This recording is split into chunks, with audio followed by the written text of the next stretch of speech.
లోకమే నీ కోసమే చేశాడుగా దేవుడే,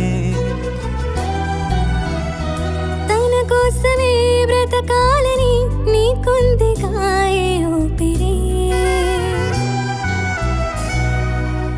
కొద్ది కాలమేగా నీవు బ్రతకగలవు, వెళ్ళిపోతావని నీకు ముందు తెలుసు. మరి ఎందుకు ఎందుకు ఎందుకు ఎందుకు భూమి మీద ఏదేదో చేద్దామని, పద ముందుకు ముందుకు ముందుకు ముందుకు తండ్రి అయిన దేవుని చూద్దామని. ఈ లోకమే నీ కోసమే చేశాడుగా దేవుడే, తన కోసమే బ్రతకాలని నీకుందిగా ఈ